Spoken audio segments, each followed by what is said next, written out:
Shalom, selamat pagi Bapak Ibu dan saudara-saudara yang dikasihi Tuhan Yesus.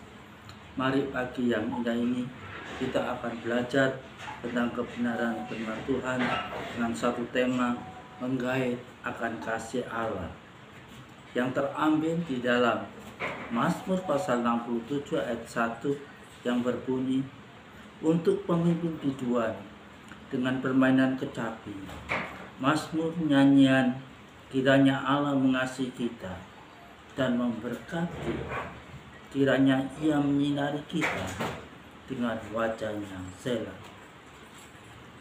Bapak Ibu dan saudara yang dikasihi Tuhan, kasih Allah adalah keberadaan yang mutlak yang dapat dipahami antara kesatuan sempurna dalam kealahan dan pekerjaannya. Kasih Allah tak dapat dipahami tanpa pekerjaannya dalam Tuhan Yesus Kristus. Kedua, kata Yunani agape diterjemahkan dalam kasih yang digunakan untuk menjelaskan kasih Allah kepada manusia yang berdosa. Bapak Ibu dan saudara yang dikasihi Tuhan, bukankah kita mengasihi Allah, tapi Allah yang lebih dahulu mengasihi kita. Terambil dalam 1 Yohanes pasal 4 ayat 8 yang berbunyi, barang siapa tidak mengasihi, ia tidak mengenal Allah, sebab Allah adalah kasih. Amin. Bagaimana kita mengalami kasih Allah itu? Fakta Alkitab mengatakan bahwa Allah menganggap kita layak menerima akan kasih-Nya. Yang pertama, sifat kasih Allah. Pertama, kasih Allah itu kekal, yang terambil di dalam Injil Yohanes pasal 13 ayat 1. Sementara itu, sebelum hari raya Paskah mulai, Yesus telah tahu bahwa saatnya sudah tiba untuk beralih dari dunia ini pada Bapa. Sama seperti Ia senantiasa mengasihi murid-muridnya, demikianlah sekarang Ia mengasihi mereka sampai kesudahannya. Amin. Sifat kasih Allah. Yang pertama, kita akan belajar tentang kasih Allah itu kekal untuk selama-lamanya. Amin. Satu. Yang kedua, bahwa kasih Allah tak terukur. Kalau yang pertama kita belajar tentang kasih Allah itu kekal. Yang kedua, bahwa kasih Allah itu tak terukur, yang terambil di dalam Efesus 3 ayat 18 berbunyi, aku berdoa supaya kamu bersama-sama dengan segala orang kudus dapat memahami betapa lebarnya dan panjangnya dan tingginya, dan di dalamnya kasih Kristus. Amin. Bapak, Ibu, dan saudara yang dikasihi Tuhan, yang kedua, bahwa kasih Allah itu tak terukur. Ketiga, bahwa kasih Allah itu melebihi kasih seorang ibu. Amin. Yesaya 49 ayat 15 berbunyi, dapatkah seorang perempuan melupakan bayinya sehingga ia tidak menyayangi anak kandungannya, sekalipun dia melupakannya, aku tidak akan melupakan engkau. Amin. Perhatikan pernyataan Allah bahwa aku tidak akan melupakan engkau. Allah selalu memperhatikan saudara dan saya. Dia sangat mengasihi kita. Kasih Allah itu lebih dari kasih seorang ibu. Mungkin orang tua kita boleh lupa, boleh meninggalkan kita, tapi Allah yang kita sembah, Dia sangat memperhatikan dalam kehidupan kita. Amin. Kedua, siapa yang menerima kasih Allah itu? Pertama, kita melihat yaitu Tuhan Yesus. Di dalam Yohanes 3 ayat 35, Bapa mengasihi anak dan telah menyerahkan segala sesuatu kepadanya. Kristus Yesus yang mengasihi kita. Bapa mengasihi anak dan telah menyerahkan segala sesuatu kepadanya. Amin. Kedua, siapa yang menerima kasih Allah itu? Yaitu gereja Tuhan. Di dalam 2 Tesalonika 2 ayat 16, dan ia, Tuhan kita Yesus Kristus dan Allah Bapa kita yang dalam kasih karunia-Nya telah mengasihi kita dan yang telah mengaruniakan penghiburan abadi dan pengharapan baik pada kita. Amin. Ketiga, yaitu siapa yang menerima kasih Allah itu? Dunia ini, yaitu terambil dalam Yohanes pasal 3 ayat 16. Karena begitu besar kasih Allah akan dunia ini, sehingga ia telah mengaruniakan anaknya yang tunggal, supaya setiap orang yang percaya kepadanya tidak binasa, melainkan beroleh hidup yang kekal. Sungguh luar biasa. Keempat, manusia. Siapa yang menerima akan kasih Allah?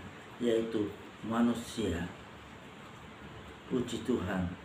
Terambil dalam Titus 3 ayat 14.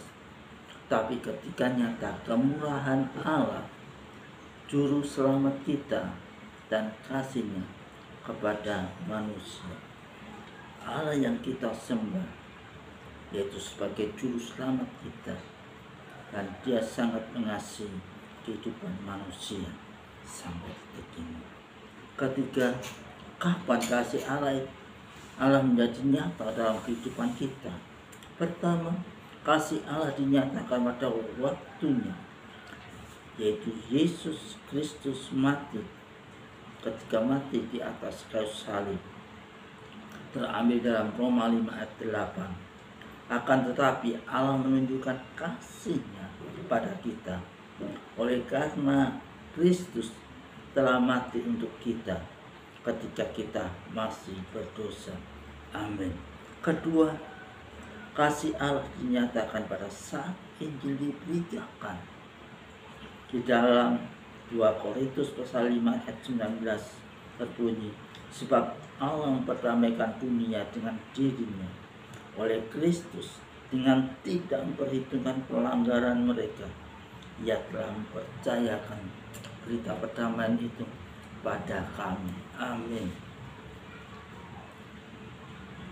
Kasih Allah dinyatakan pada saat Injil diberitakan. Amin. Keempat, mengapa kasih Allah harus diterima? Pertama, kasih Allah menyediakan jalan keselamatan dalam Yesus Kristus. Terambil di dalam Yohanes 14 ayat 6. Kata Yesus kepadanya, Akulah jalan dan kebenaran dan hidup. Tidak ada seorang pun yang datang kepada Bapa kalau tidak melalui aku. Amin. Kedua, tidak ada nama lain di bawah kolong langit yang olehnya kita diselamatkan. Terambil dalam Kisah Rasul 4 ayat 12. Dan keselamatan tidak ada di dalam Dia, sebab di bawah kolong langit ini tidak ada nama lain yang diberikan pada manusia yang olehnya kita dapat diselamatkan. Amin. Yang kelima, bagaimana kita menerima kasih Allah itu? Pertama, kita harus percaya pada Tuhan Yesus Kristus.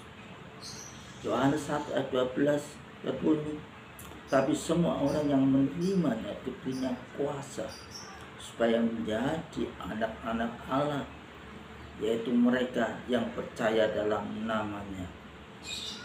Kedua, kasih Allah dicurahkan dalam hati kita.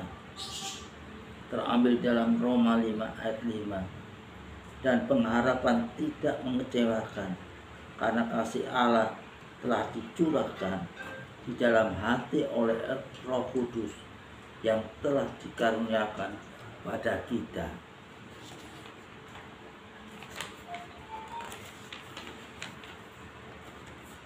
Bapak, Ibu, dan saudara-saudaraku yang dikasihi Tuhan, apa maksud dari firman Tuhan yang sudah saya sampaikan ini? Yang pertama, Allah sangat mengasihi kita tanpa syarat apapun juga. Kita tidak layak dan tidak memenuhi syarat untuk dikasih Allah. Kita dikasihinya karena kasihnya dalam Yesus Kristus. Kedua, bahwa kasih Allah dinyatakan dalam Tuhan Yesus, berkuasa membawa kita kepada Allah. Tiga, hendaklah kita juga memiliki jiwa yang rela berkorban terhadap sesama manusia, sama seperti Yesus Kristus telah berkorban terhadap sesama manusia. Sama seperti Yesus Kristus telah berkorban bagi kita.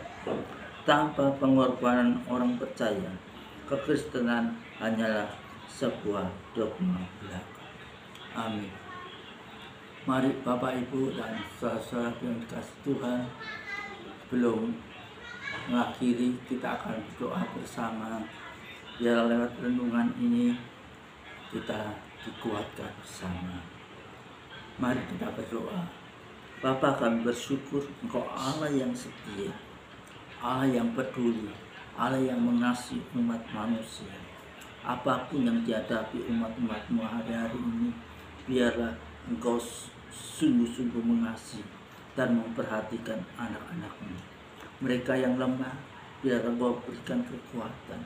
Yang saat hari-hari ini, mereka yang sakit, Tuhan pulihkan, supaya mereka semangat memuji memuliakan nama Engkau. Yang menghadapi pergumulan, Engkau memberikan penghiburan dalam kehidupan mereka.